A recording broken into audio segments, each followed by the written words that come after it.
ดูสบายดีพี่น้องสบายดีทุกหมอกทุกบอลพบกันคือเก่าคือเดิมพี่น้องสองสาวนางเมื่อนี้พาพี่น้องลงสวนลงไห้ลงไปยังกะติดตามกันไปเบิ่งเลยพี่น้องมาหอดเลยพี่น้องมาทำอะไรกัน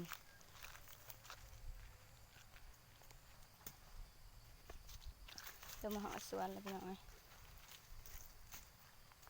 มากับทพ่อบามุงเปรก็มาด้วยเหรอ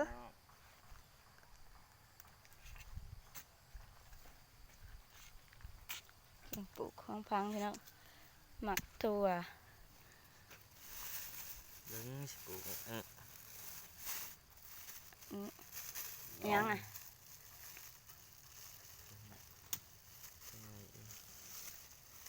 ในหมักแตง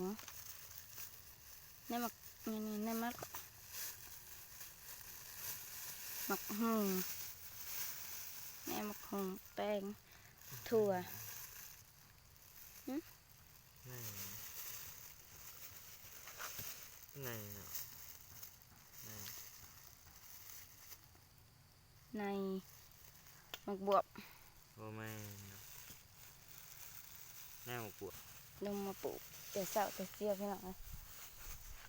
sao này sẽ này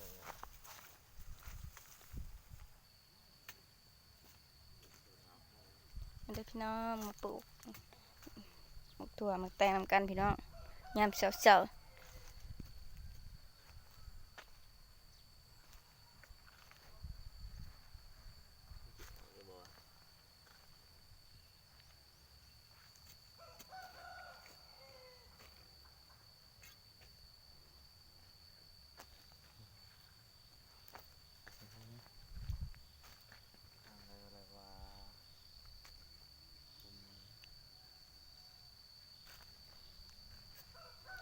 ปลูกถั่วแตงไว้กินยามหายามนาอุ้ยบ่แม่นไม่ห้ามเกี่ยวข้าวหรอวะ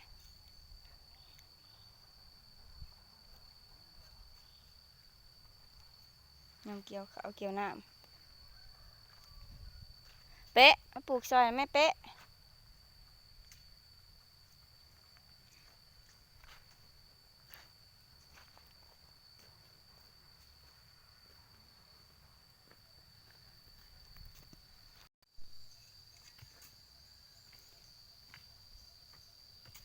พามันกระทาพอมันเป็นปลูกพี่น้อง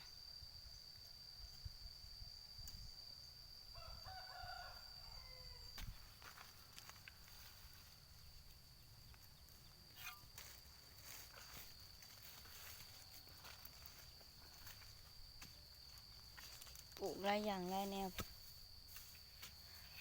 หมักบวบเลยจ้ะบ่ปลูกบ่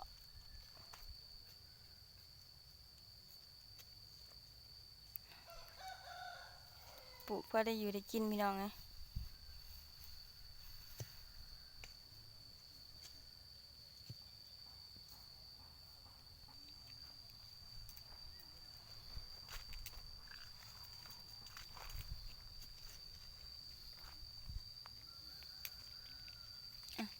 คือเด็ดถึงก็เรียกว่าปลูกบนยาวก็คิดดอกคือสิปลูกบนยาวหมักหนึ่ง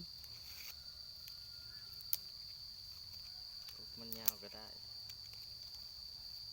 โอ้มันยาวก็ได้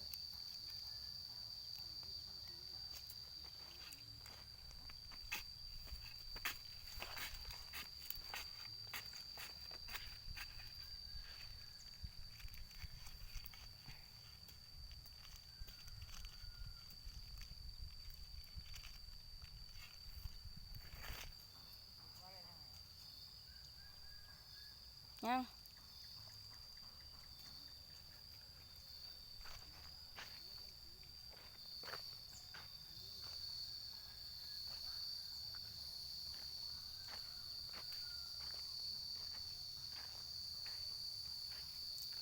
ยังกลางผีพี่น้อง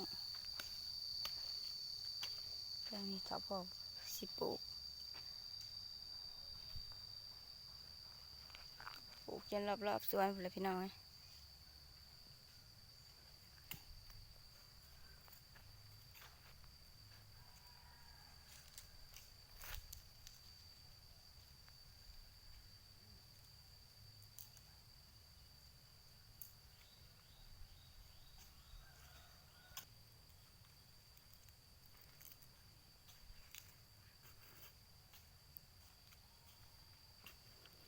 ที่ชีวิตมันนอกของนาค่ะพี่น้องปลูกผักปลูกหญ้าปลูกทั่วปลูกแตงกินพอได้อยู่ได้กินพี่น้อง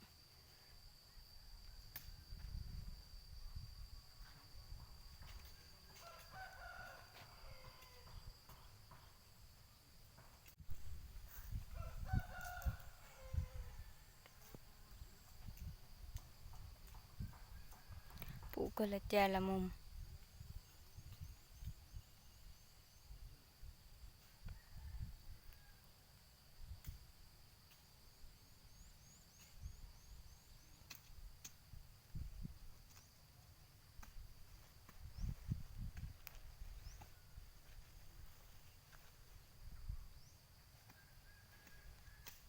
มื้อนี้มื้อสันวันดีมื้อปักผัวดกนาพี่น้องปานพฤหัสบดีปลูกหมากไม้กินหมากปลูกต้นไม้กินหมากเลยว่ะปลูกพวกที่กินหมากเนาะมื้อนี้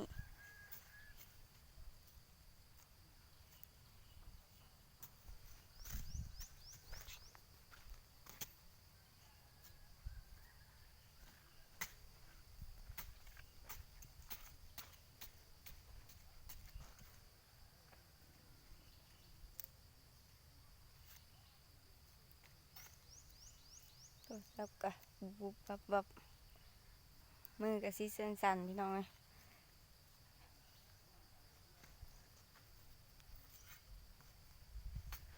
นี่ก็ขอโทษขออภัยในร้านนะพี่น้อง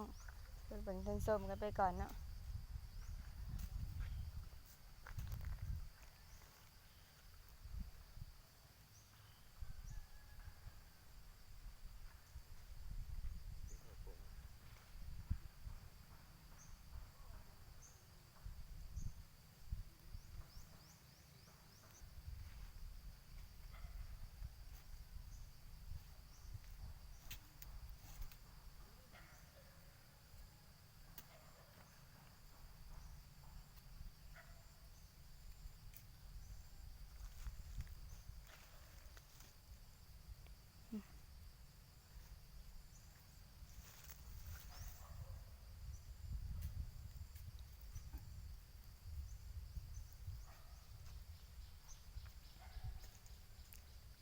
หวานไปนำก็มีพี่น้อง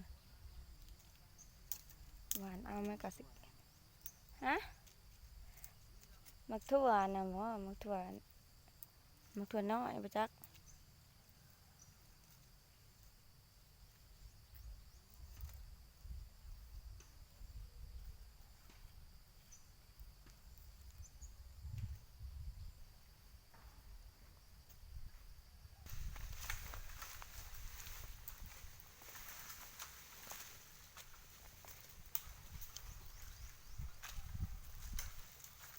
แล้วก็สิมาเลาะปลูกตามบ่อนที่เพิ่นจุดพี่น้องบ่อนที่จุดแล้วที่ตาย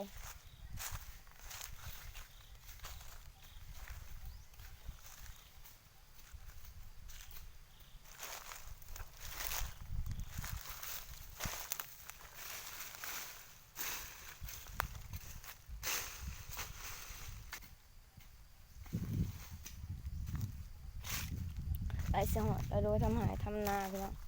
ลงมาปลูกไว้หาปลูกเพียงปลูกคลองพังไว้ก่อนเนาะ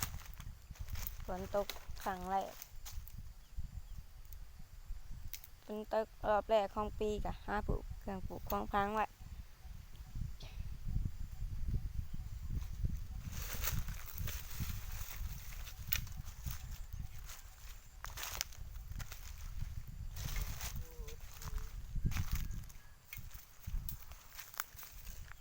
คลิปนี้สาวนางกับสิขอจบคลิปลงเพียงเท่านี้เด้อพี่น้องฝากกดไลค์กดแชร์กดกระดิ่งแจ้งเตือนเพื่อเป็นกำลังแห่งใจให้สาวนางเด้อพี่น้องขอบคุณเนาะที่ขายมาติดตามของสาวนางพบกันคลิปหน้าพี่น้องอยู่ดีมีแห้งสุขุทุกคนโดยสบายดี